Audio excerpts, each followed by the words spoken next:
नमस्कार, स्वागत है आप सभी का मैथ्स मैग्नेट के यूट्यूब चैनल पर। मैं हूं आनंद कुशवाहा। अपना टॉपिक चल रहा है मैथ्स में परसेंटेज, और परसेंटेज में आज हम लोग पढ़ने वाले हैं कांस्टेंट पर बेस्ड क्वेश्चन। ठीक है भाई, एक टाइप होता है कांस्टेंट पर बेस्ड क्वेश्चन। ये जो स्क्रीन पर आपको क्वेश्चन दिख रहा है, मैं इसका सोल्यूशन लास्ट में बताऊँगा। एक स्टूडेंट हैं सौरभ यादव जी, इन्होंने कल रात में क्वेश्चन मुझे भेजा था। इसमें हल्की सी हल्का सा टेक्निकल क्वेश्चन है ये, कहाँ पर कैलकुलेशन के मामले में। ठीक है, तो इस क्वेश्चन को मैं सबसे लास्ट में बताऊंगा। आज अभी हमको पढ़ना है क्या, परसेंटेज में जो एक टाइप होता है, और वो टाइप कौन सा है बच्चे, वो टाइप है आपका परसेंटेज। आज हम लोग पढ़ेंगे भी, और परसेंटेज में हमें पढ़ना है एक टाइप है अपना कांस्टेंट पर बेस्ड क्वेश्चन। कांस्टेंट पर बेस्ड क्वेश्चन ये अपना एक टाइप है। ठीक है जी, कांस्टेंट पर बेस्ड क्वेश्चन। इसका क्या मतलब होता है हल्का सा देखेंगे, 2 मिनट देखेंगे, और उसके बाद हम लोग क्वेश्चन पर चलेंगे। कांस्टेंट पर बेस्ड क्वेश्चन का ये मतलब होता है कि इस टाइप के जो भी क्वेश्चन आपको एग्जाम में मिलेंगे वो हम फोकस करेंगे कांस्टेंट चीज़ पर। कैसे? फॉर एग्जांपल, एक एग्जांपल ले लेते हैं हम। कैसे? जैसे हमने कहा कि यहाँ पर मैंने मान लिया कि 6 लीटर आपका है मिल्क, ऐसे, और हमने मान लिया यहाँ पे वाटर है कितना, 4 लीटर। ये एक है दूध की बाल्टी, सही है। तो आप ज़रा ध्यान से देखिए, टोटल कितना है, 10 लीटर। 10 लीटर में दूध है आपका 6 लीटर और पानी है 4 लीटर। इसका मतलब अगर हम इसमें मिल्क का परसेंटेज देखें, अगर हम मिल्क क्वांटिटी में देखेंगे तो क्वांटिटी में 6 लीटर और यहाँ पर ये 4 लीटर। अगर हम मिल्क का यहाँ पर परसेंटेज निकालें तो मिल्क का परसेंटेज है जी 60%, और यहाँ पर वाटर का परसेंटेज कितना है, वाटर का परसेंटेज है 40%। इतनी बात सबको क्लियर हुई होगी। अब मैंने क्या किया, अब मैंने किया इसमें ये कि हमने इसमें 1 लीटर मैंने मान लिया कि वाटर ऐड कर दिया। हमने इसमें क्या किया, हमने ऐड कर दिया इसमें 1 लीटर दोस्त वाटर। जब आपने 1 लीटर वाटर ऐड कर दिया तो मिल्क कितना है, देखिए 1 लीटर आपने इसमें क्या ऐड कर दिया, वाटर ऐड कर दिया, तो इसमें मिल्क कितना है, 6 लीटर। ठीक है, वाटर कितना हो गया अब 5 लीटर। टोटल क्वांटिटी कितनी हो गई, 11 लीटर। अब जरा ध्यान से देखो, अगर हम यहाँ मिल्क का परसेंटेज निकालेंगे तो मिल्क का परसेंटेज कितना होगा, मिल्क का परसेंटेज हो जाएगा 6 है मिल्क, कितने में से, 11 में से। और मैंने बताया 1/11 कितना होता है, 09.09%। तो इसमें हम 6 का मल्टीप्लाई कर देंगे तो ये हो जाएगा 54 ये हो जाएगा आपका ये 5 लिख रहा हूँ मैं, 54 दशमलव कितना, 54%। क्लियर? और अगर हम इसमें देखिए वाटर का परसेंटेज निकालेंगे तो वाटर कितना हो जाएगा, वाटर कितना है, 5 कितने में से, 11 में से, यानी ये हो जाएगा 45.45%। उम्मीद कर रहा हूँ ये बात आप समझ गए होंगे। तो मैं कहना ये चाहता हूँ कि देखो ये जो क्वेश्चन है ना, इसमें क्या ऐड किया आपने, वाटर। जो चीज़ आप ऐड करोगे, जो चीज़ आप ऐड करोगे, ऐड करा है बच्चे आपने वाटर, वाटर आपने ऐड करा तो वाटर का वेरिएशन होगा, क्योंकि वाटर कितना था पहले, 4 लीटर, अब कितना हो गया, 5 लीटर। वाटर का वेरिएशन होगा, लेकिन जो चीज़ कांस्टेंट रहेगी वो मिल्क कांस्टेंट रहेगा। किसमें, क्वांटिटी में। पहले भी क्वांटिटी में यहाँ 6 लीटर था और अभी भी क्वांटिटी में यहाँ बच्चे 6 लीटर है। परसेंटेज कम ज़्यादा होगा भाई, जो चीज़ ऐड करोगे उसका परसेंटेज बढ़ेगा। देखो मिल्क कितना था, 40, और मिल्क कितना हो गया, 45.45। सॉरी, वाटर कितना था, 40%, अब कितना हो गया, 45.45%। तो मिल्क आपने ऐड करा तो मिल्क का परसेंटेज बढ़ा, सॉरी वाटर आपने ऐड किया तो वाटर का परसेंटेज बढ़ा, लेकिन देखिए मिल्क का परसेंटेज यहाँ पर कम हो गया। ये देखिए मिल्क कितना है, 60%, अब कितना हो गया, 54.54%। तो मेरे सिर्फ कहने का यहाँ पर ये मतलब है कि जो चीज़ आप ऐड करेंगे वो वेरिएट करेगी, जो चीज़ ऐड नहीं करेंगे वो क्वांटिटी में पहले और बाद में कांस्टेंट रहेगी। पहले भी मिल्क 6 लीटर था, आपने वाटर ऐड कर दिया, उसके बाद भी मिल्क तो क्वांटिटी में 6 लीटर ही रहेगा। तो मेरे कहने का ये मतलब है कि इस टाइप के क्वेश्चन में जो हम लोग फोकस करेंगे वो किस पे फोकस करेंगे, सिर्फ और सिर्फ एक ही लाइन में लिख रहा हूँ, कांस्टेंट चीज़ पर हम लोग, कांस्टेंट जो भी चीज़ होगी कांस्टेंट चीज़ पर हम लोग क्या करेंगे बच्चे, फोकस करेंगे। आई होप, उम्मीद कर रहा हूँ ये चीज़ आप समझ गए होंगे। ठीक है, अब हम चलते हैं पहले क्वेश्चन की ओर, और पहला क्वेश्चन है आपकी स्क्रीन पर, ये है आज का पहला क्वेश्चन। ठीक है, वो जो क्वेश्चन मैं पहले दिखाया था, जो पूछा था बच्चे ने, वो मैं बाद में बताऊंगा। तो अब हम लोग ये पहला क्वेश्चन करते हैं बहुत ही तेज़ी से। देखिए 20% शराब वाले 5 लीटर मिश्रण में यानी कहने का ये मतलब है कि ये 5 लीटर मिश्रण में अभी 20% क्या है, अल्कोहल है। अब आपने 2 लीटर पानी क्या कर दिया, ऐड कर दिया। तो आपने क्या ऐड किया है, पानी। शराब तो आपने नहीं ऐड करी, आपने ऐड किया पानी। पहले था 5 लीटर, 2 लीटर ऐड कर दिया तो अब हो गया 7 लीटर। तो अब कह रहा शराब का प्रतिशत कितना, मैंने मान लिया x%। अब ये दोनों में बराबर क्यों कर रहा हूँ, ये मैंने पीछे अभी समझाया कि पानी आपने ऐड करा है तो शराब पहले जितनी थी उतनी ही क्वांटिटी में बाद में भी रहेगी। परसेंटेज तो कम ज़्यादा होगा पर क्वांटिटी में क्या रहेगा, सिमिलर रहेगा। उम्मीद कर रहा हूँ ये बात समझ गए होंगे। इसलिए ये भी शराब है क्वांटिटी में पहले वाली और ये भी शराब है क्वांटिटी में बाद वाली, इसलिए मैंने दोनों कर दी हैं बराबर। अब इसको आप सॉल्व कर लीजिए। परसेंट से परसेंट गया काम से। x की वैल्यू बच्चे सिर्फ मुझे यहाँ निकालनी है, तो x की वैल्यू कितनी हो जाएगी, ये हो जाएगा 1/7 और इंटू कितना हो जाएगा 100। मैं ऐसे लिख सकता हूँ, सही है भाई। परसेंट कट जाएगा, 20 5 कितना 100, 100/7 में कुछ ऐसे लिख सकता हूँ। और ये मैं आपको पढ़ा चुका हूँ, 1/7 इंटू 100 सॉल्व करेंगे तो कितना आ जाएगा 14.28%। ये मैं परसेंटेज की बेसिक क्लास में बताया था मैंने। इसका मतलब है बी पार्ट बच्चे क्या होगा, B part is the right answer. उम्मीद कर रहा हूँ क्लियर हुआ होगा। अगला क्वेश्चन एक और लेते हैं। अगला क्वेश्चन आपकी स्क्रीन पर ये, इसको फिर से सॉल्व करिए।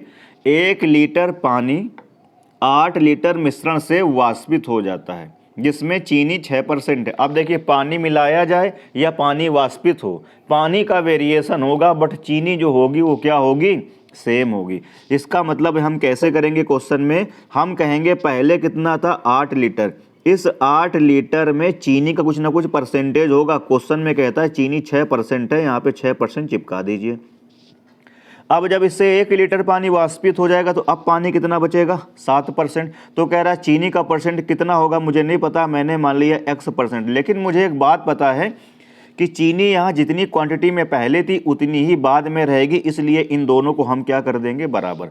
बस अब आपको सॉल्व कर लेना होगा। जैसे सॉल्व करेंगे परसेंट से परसेंट कट जाएगा, x की वैल्यू यहाँ से कितनी आ जाएगी 8 छंग 48 और बटा कितना आ जाएगा 7। सॉल्व करेंगे 7 छंग 42 और 7 7 49।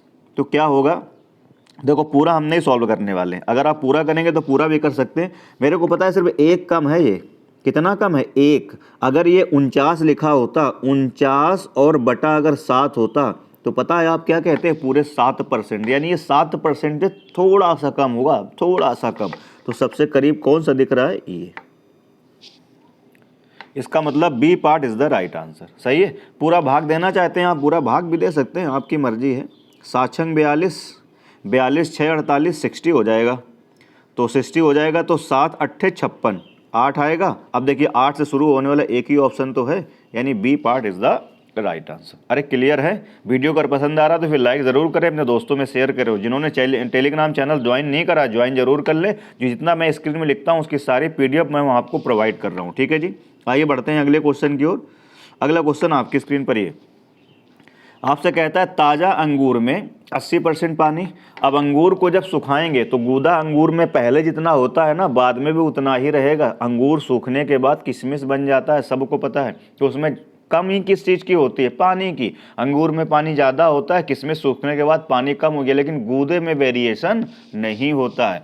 तरबूज है अगर वो सूख जाएगा तो पानी कम हो जाएगा, पर उसमें पल्प जितना पहले था, गूदा जितना पहले था बच्चे उतना ही बाद में रहेगा। तो मैंने बताया ये वो वाला टाइप है कौन सा, जिसमें हम कांस्टेंट पर फोकस करेंगे। अब देखिए ताज़ा अंगूर है फ्रेश फ्रूट, तो कह रहा है इसमें 80% पानी है। इसका मतलब ये हुआ, मैं यहाँ पे लिख रहा हूँ फ्रेश फ्रूट, फ्रेश फ्रूट लिख रहा हूँ, और मैं यहाँ पे लिख रहा हूँ क्या, वाटर, और यहाँ पे लिख रहा हूँ मैं पल्प यानी गूदा। क्लियर बात। 80% पानी है। 80% की मीनिंग कितनी होती है 4/5। टोटल 5 में से अगर वो कहता है 4 पानी है तो गूदा कितना होगा 1। 80% पानी तो 20% गूदा, रेशियो लेंगे तो 4:1 का आ जाएगा यार। अब क्या कहता है, अगर 50 किलो ताज़ा अंगूर को सुखाने के बाद, और ये जो फ्रेश फ्रूट है ये यहाँ पर है कितना, ये है यहाँ पर बच्चे 50 kg है। क्लियर बात। अब क्या कह रहा है, सुखाने के बाद इसका वजन अगर 40 kg रह जाए, सुखाने के बाद जब इसको सुखा दिया गया तो किशमिश बन गया, तो इसका वजन आपसे कहता है 40 kg है, ऐसा आपसे कहता है। तो ठीक है बात। मैंने एक बात अभी आपको बोली कि सूखने के पहले और सूखने के बाद गूदे में कोई परिवर्तन नहीं होगा। तो टोटल यहाँ पर कितना है 50 kg, और यहाँ पर ये दोनों कितने हो रहे हैं, यहाँ पर ये दोनों हो रहे हैं 5 kg। तो 4 1 5, 5 की वैल्यू 50, तो 1 की वैल्यू कितनी आ जाएगी 10। इसका मतलब मुझे पता चल चुका है कि पल्प यहाँ पे कितना है 10 kg।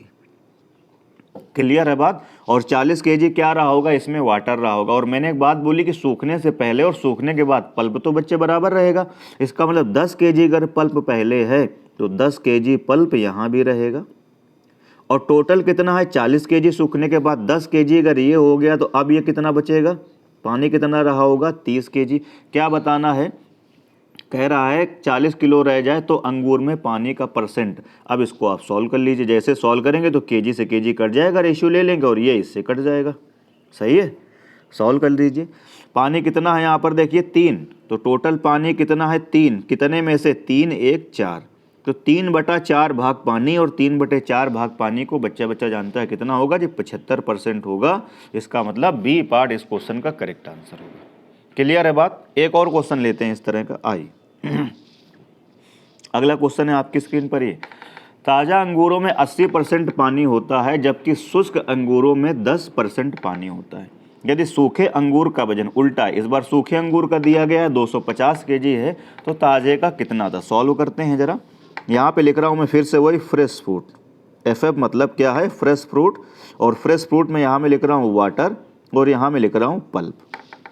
कह रहा ताज़ा अंगूर में 80% पानी, 80% पानी तो 20% गूदा, तो रेशियो कितना आ जाएगा 4:1 का। अब मैं यहाँ लिख रहा हूँ ड्राई फ्रूट, ठीक है जी, DF मतलब क्या है ड्राई फ्रूट। ड्राई फ्रूट में क्या कह रहा है, शुष्क अंगूर में 10% पानी, अगर 10% पानी तो 90% गूदा, यानी रेशियो अगर हम इसका लेंगे तो कितना हो जाएगा 1:9 का। सही है ना भैया। 10% अगर पानी है तो 90% ही तो गूदा होगा। अब रेशियो लेंगे तो कितना आ जाएगा 1:9 का ही तो आएगा। ये तो बच्चों वाली बात है, आप समझ ही रहे, इंटेलिजेंट हैं आप लोग। ठीक, तो इसका मतलब ये हुआ, आप ये बात समझ गए कि ताजे का 4 1 और सूखे का 1 9। अब मैंने एक बात अभी थोड़ी देर पहले आपको बताई, ये क्या बताइए, मैंने आपको एक बात ये बोली कि सूखने से पहले और सूखने के बाद जो आपका गूदा होगा वो बराबर रहेगा। तो सूखने, यदि सूखे अंगूर का वजन आपसे कह रहा है 250 kg है, सूखे अंगूर का वजन कितना है 250 kg, उससे पहले मैंने बताया पल्प दोनों जगह बराबर रहेगा। तो पल्प यहाँ कितना है देखो 9 दिख रहा है, जबकि पल्प यहाँ कितना है 1, तो ये चीज़ तो गलत है ना। मैंने बताया पल्प तो बराबर है, तो पल्प बराबर करने के लिए हम क्या करेंगे, यहाँ 9 से मल्टीप्लाई कर देंगे। जैसे ही आप यहाँ 9 से मल्टीप्लाई करोगे तो यहाँ पे वाटर और पल्प का रेशियो कितना हो जाएगा, 9 चौको कितना हो जाएगा ये 36, और 9 एकम 9, और इसमें कितना 1:9। मैंने क्या बताया था कि सूखने के पहले और सूखने के बाद गूदा बराबर होना चाहिए, इसलिए मैंने गूदा बराबर कर लिया। अब सूखे का वजन टोटल दिया है यहाँ पे 250 kg, और मेरे हिसाब से कितना है 9 1 10, तो 10 यूनिट की वैल्यू कितनी है दोस्त 250 kg है। सॉल्व करेंगे 0 0 कट जाएगा, तो यहाँ से 1 यूनिट की वैल्यू कितनी आ जाएगी 25 kg आ जाएगी। मुझे बताना है ताज़े अंगूर का वजन, तो ताज़ा अंगूर कितना हो रहा है 36 9 45, तो 45 यूनिट की वैल्यू के लिए हम क्या करेंगे 45 का मल्टीप्लाई यहाँ भी कर देंगे और 45 का मल्टीप्लाई यहाँ भी कर देंगे। सॉल्व कर लेंगे तो 25 और इंटू क्या करना है 45, 25 पंचे 125, 25 पंचे कितना 125, तो 125 मतलब कितना आएगा 5, कितना कैरी होगा 12। सही है, 25 चौको 100 और 12 112, तो कितना आ जाएगा 112। तो आंसर कितना हो जाएगा 1125 kg। तो 1125 kg यानी सी पार्ट करेक्ट आंसर होगा। देखिए दोनों सेम हो गए, यहाँ पे 12 कर लीजिए, 1225 होना चाहिए। ठीक है 1225, तो इसका मतलब 1125 kg, इसका मतलब C part is the right answer. उम्मीद कर रहा हूँ समझ में आ रही होंगी चीज़ें। कुछ नहीं करना है, सूखने से पहले और सूखने के बाद जो चीज़ कांस्टेंट होगी उसी पे फोकस करेंगे। सूखने के पहले और सूखने के बाद गूदा बराबर होगा, इसलिए मैंने गूदे को बराबर करके क्वेश्चन को विद इन सेकेंड सॉल्व कर दिया। अरे क्लियर है, आगे बढ़ते हैं अगले क्वेश्चन की ओर। अगला क्वेश्चन है ये ताज़ा अंगूर में 80% पानी है जबकि शुष्क अंगूर में कितना है 25% पानी है। फिर से लिखता हूँ मैं, क्या लिखता हूँ यहाँ से, फ्रेश फ्रूट एक ही बात लिखनी है हम लोगों को। तो फ्रेश फ्रूट में यहाँ मैं वाटर लिख रहा हूँ और यहाँ मैं लिख रहा हूँ पल्प। क्लियर बात। तो कह रहा है ताज़ा अंगूर में 80% पानी है तो 20% क्या होगा पल्प। अगर हम बच्चे इसका रेशियो लेंगे तो कितना आ जाएगा 4:1। अब ड्राई फ्रूट लिखते हैं शुष्क फ्रूट। ठीक है, ड्राई फ्रूट शुष्क अंगूर में 25% पानी है। अगर 25% पानी है तो 75% क्या हो जाएगा आपका ये गूदा हो जाएगा। तो अगर हम रेशियो लेंगे तो कितना हो जाएगा 25 एकम 25 और 25 तियाँ 75। बात क्लियर। अब मैंने एक बात बोली, क्या मैंने बोला, मैंने आपको बताया कि सूखने के पहले और सूखने के बाद गूदा बराबर होगा। तो गूदा यहाँ कितना है 3 और यहाँ कितना है 1। अगर हमें गूदा बराबर करना है तो किसका मल्टीप्लाई करना पड़ेगा जी 3 का। जब हम 3 का मल्टीप्लाई कर देंगे तो फिर से यहाँ लिख रहा हूँ मैं, क्या लिख रहा हूँ फ्रेश फ्रूट। फ्रेश फ्रूट का रेशियो फिर से कितना आ जाएगा वाटर और पल्प का। तो 3 चौको कितना हो जाएगा ये 12 और 3 1 के 3। ठीक है, और ड्राई फ्रूट अगर हम लिखेंगे तो कितना हो जाएगा 1:3। तो देखो भैया दोनों जगह मैंने क्या कर लिया गूदा को कर दिया बराबर। अब क्या कहता है, अब आपसे कहता है कि ताज़ा अंगूर खरीदता है 30 रुपये पर केजी। ठीक है, ताज़ा अंगूर वो कहता है खरीदता है 30 रुपये पर केजी। तो मैंने देखा ताज़ा अंगूर खरीदता कितना है 12 और 3 कितना 15 केजी खरीदता है। तो खरीदने के टाइम कितना उसका पैसा लगा अगर हम ये निकालें तो खरीदा उसने कितना 15 केजी, कितने में से 30 रुपये में से। तो कितना पैसा लगा उसका 450 रुपये खरीदने में उसका पैसा लगा। खरीदना मतलब सीपी एक तरीके से हम बोल सकते हैं। और उन्होंने सुखाकर 150 रुपये पर केजी बेचा। तो 150 रुपये पर केजी में कितना पैसा मिलेगा, देखो कितना है टोटल सूखने के बाद 1 यूनिट ये और 3 यूनिट ये। तो कितना हो गया टोटल 4 यूनिट। 4 किलो बेचेगा 150 के हिसाब से तो 15 चौको 60, यानी कितना पैसा उसको मिलेगा 600 रुपये उसको क्या मिल जाएगा एसपी। 600 की चीज़ वो क्या करेगा बेच देगा। तो खरीदी उसने 450 की, बेचा उसने 600 का। तो कितने का फ़ायदा हुआ आप देख सकते हैं 150 का फ़ायदा हुआ। कितने का दोस्त फ़ायदा हुआ, खरीदा उसने 450 का, बेचा 650 का। कितने का फ़ायदा हुआ है 150 का। कितने में से तुलना किससे हो रही 450 से। तो 450 सॉल्व करेंगे तो 15 एकम 15 और 15 तिया 45। तो कितना हो जाएगा 1/3 और 1/3 बच्चे को पता है कितना होता है 33.33%। इसका मतलब है D part is the right answer. अरे क्लियर है। तो ये कुछ मैंने क्वेश्चन कराए कौन से आपको कांस्टेंट पर बेस्ड। हमेशा किस पे फोकस करेंगे कांस्टेंट के पहले और कांस्टेंट के बाद ना बदलने वाली चीज़ पर। ठीक है, अब हम वो क्वेश्चन लेते हैं। कौन सा क्वेश्चन जो मैंने बताया था सौरभ यादव जी ने हमसे पूछा था ये क्वेश्चन। ठीक है, ये किसी एग्ज़ाम का आया हुआ क्वेश्चन है। कह रहा है 2 कंसेंट्रिक सर्कल है।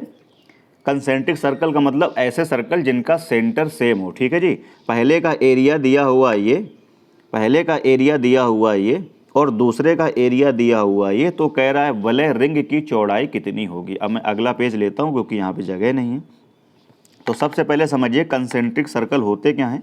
कंसेंट्रिक सर्कल का मतलब होता है कि हमने एक सर्कल ये बनाया, सही है, एक सर्कल हमने क्या किया ये बनाया,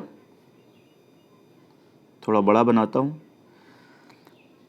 कंसेंट्रिक सर्कल का मतलब क्या होगा कि एक सर्कल हमने ये बनाया और दूसरा सर्कल हमने ये बनाया। अब आप मुझे बताओ दोनों सर्कल का सेंटर सेम है, ये दोनों सर्कल का सेंटर सेम है तो ये कैसे हैं संकेंद्रीय वृत्त है, कंसेंट्रिक सर्कल है।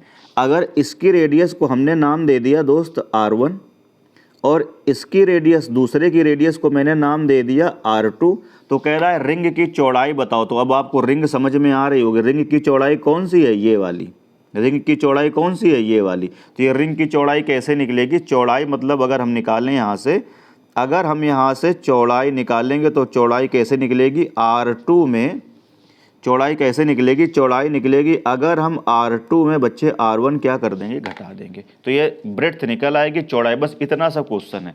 यानी हमें दूसरे सर्कल की रेडियस में पहले सर्कल की रेडियस, बड़ी रेडियस में छोटी रेडियस घटा देना है कुल मिला के। तो अब रेडियस निकालने के लिए देखिए क्या आपको दिया गया है, ये दिया गया है, ये है पहले का सर्कल का एरिया और ये है दूसरे सर्कल का एरिया। तो देखो जरा ध्यान से हम लोग कैसे करेंगे। 962.5 सेंटीमीटर स्क्वायर ये पहले का है और दूसरे का है 1386। तो करते हैं जरा इसको, देखो कैसे करेंगे। नौ सौ बासठ दशमलव कितना दिया है 5, 962.5 और 1386, ये दो चीज़ें आपको दी गई हैं। तो देखो ज़रा, पहले सर्कल का दिया गया है एरिया पाई आर स्क्वायर होता है, तो पाई की वैल्यू मैं डायरेक्ट यहाँ पे पुट कर रहा हूँ 22/7, ध्यान से देखिए, और R1 स्क्वायर, और इसकी वैल्यू आपको दी गई है 962.5। क्लियर। अच्छा, दूसरे सर्कल का एरिया अगर हम लिखेंगे तो ये भी कितना होगा जी 22/7 और R2 स्क्वायर, और इसकी वैल्यू आपको कितनी दी गई है यहाँ से 1386, कितनी दी गई है 1386, ये दिया गया है बच्चे कितना 1386। क्लियर है बात। अब इसको सॉल्व करने में कोई प्रॉब्लम नहीं, ये वाला जो डेटा है ना, ये वाला डेटा, ये देखिए आसान है थोड़ा सा, इसमें कोई दिक्कत नहीं है। आप 11 से डिवाइड कर दीजिए इसको जल्दी से, 11 से डिवाइड करेंगे तो ये 2 बार ही जाएगा, और 11 से अगर यहाँ डिवाइड करेंगे देखो तो कितना आ जाएगा 11 एकम 11, 2 बच जाएगा, 11 दूनी 22, और 11 एकम 11, 2 बचेगा 28 हो जाएगा, 11 दूनी 22 और 11 छक्के 66। फिर 2 से डिवाइड कर देंगे तो 2 छक्के 12 और 2 तियाँ 6, सही है। तो यहाँ से कितना हो जाएगा, यहाँ से आ जाएगा R2 स्क्वायर बराबर कितना आ जाएगा, इसको लिख सकता हूँ 63 का मतलब 9 गुणे 7 और 1 7 ये। अब आप समझ रहे हैं, तो R2 की वैल्यू आपको यहाँ से कितनी मिल गई 21 सेंटीमीटर मिल गई।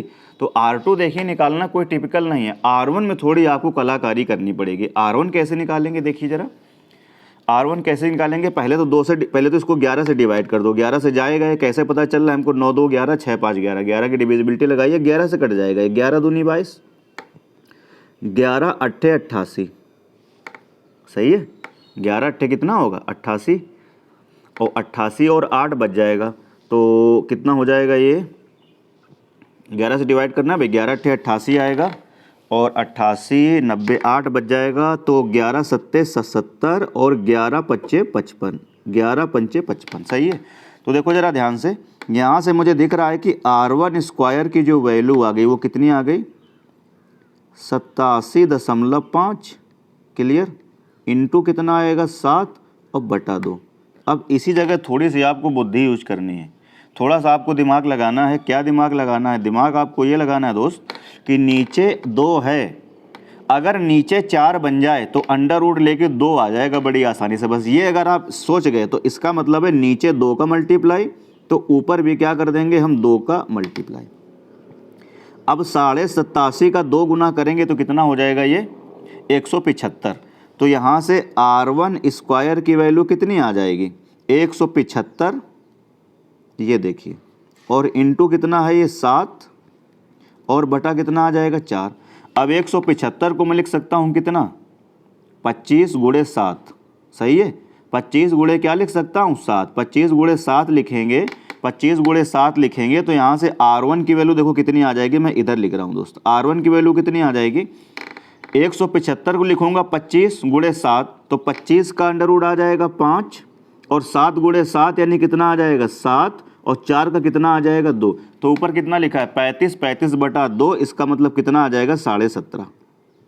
बस ये आपको कलाकारी थोड़ी सी यहाँ पे करनी आनी चाहिए कि ये नीचे जो 2 था इसको 4 हम सोचे बन जाए तो अंडर रूट आसानी से मिल जाएगा। तो 2 का मल्टीप्लाई ऊपर करेंगे, 2 का मल्टीप्लाई नीचे करेंगे, वैसे ही सब ठीक हो जाएगा।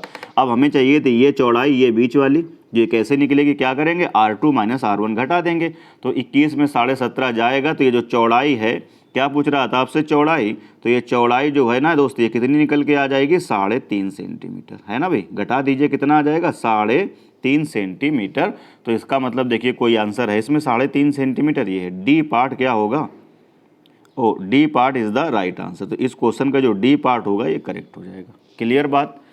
ये क्वेश्चन थोड़ा सा ठीक था कैलकुलेशन के लिहाज से, अगर आप इसको सोचेंगे तो ठीक है। एक और बात, टेलीग्राम चैनल मैं बार बार बोल रहा हूँ यार, इसको ज्वाइन कर लो। तो टेलीग्राम अपना चैनल है, कुछ लोगों को पता ही नहीं है। टेलीग्राम चैनल जो है ना, टेलीग्राम चैनल किस नाम से है, मैथ्स मैग्नेट के नाम से है। जिस नाम से यूट्यूब चैनल है उसी नाम से ये मैथ्स मैग्नेट के नाम से टेलीग्राम चैनल है। इसको ज़रूर ज्वाइन कर लें। इससे आपको फ़ायदा ये होगा कि जो मैं सब स्क्रीन में कर रहा हूँ इसकी PDF आपको वहाँ पे मिल जाएगी।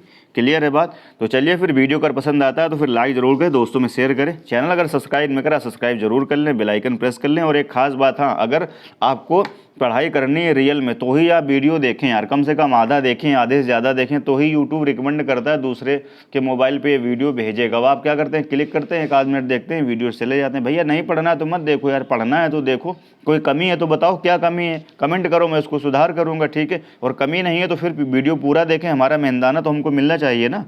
तो चलिए फिर वीडियो अगर पसंद आता है तो फिर दोस्तों में ज़रूर शेयर करें, लाइक करें, चैनल सब्सक्राइब मेरा सब्सक्राइब कर लें, बेल आइकन प्रेस कर लें। मिलते हैं अगली वीडियो में। जय हिंद।